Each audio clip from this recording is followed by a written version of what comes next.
அறிவற்றவர்களின் அவதூறுகளால் பெரியாரின் புகழை மறைக்க முடியாது என தெரிவித்துள்ள அமைச்சர் துரைமுருகன் சீமானுக்கு கடும் கண்டனம் தெரிவித்துள்ளார். பெரியார் குறித்த சீமானின் அவதூறு பேச்சுக்கு கண்டனம் தெரிவிக்கும் வகையில் திமுக பொதுச் செயலாளரும் அமைச்சருமான துரைமுருகன் அறிக்கை வெளியிட்டுள்ளார். தமிழ்நாடு பெரியார் மண் என்பதை புரிந்து கொள்ளாமல் அவர் சொல்லாதவற்றையும் சொன்னதாக அவதூறு பரப்பப்படுவதாக துரைமுருகன் கண்டனம் தெரிவித்துள்ளார். யாருக்கோ ஏஜென்ட்டாக இங்கே அரசியல் நடத்திக் கொண்டிருக்கும் சிலர் தங்கள் சுயநலனுக்காக பெரியார் என்ற ஆலமரத்தின் மீது உரசி பார்ப்பதாக அமைச்சர் விமர்சனம் செய்துள்ளார்.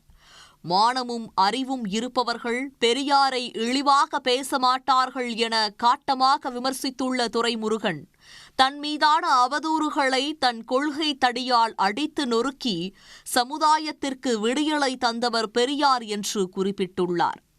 அறிவற்றவர்களின் அவதூறுகளால் பெரியாரின் புகழை ஒருபோதும் மறைக்க முடியாது என்றும் திட்டவட்டமாக தெரிவித்துள்ளார்.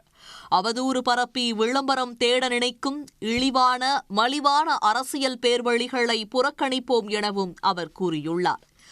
எதையாவது செய்து தமிழ்நாட்டின் அமைதியை குலைக்கலாமா என நினைப்பார்களேயானால் சட்டம் தன் கடமையை நிச்சயமாக செய்யும் என்றும் அமைச்சர் துரைமுருகன் எச்சரிக்கை விடுத்துள்ளார். உடனுக்குடன் செய்திகளை தெரிந்து கொள்ள சன் நியூஸ் பெல் ஐகானை கிளிக் பண்ணுங்க.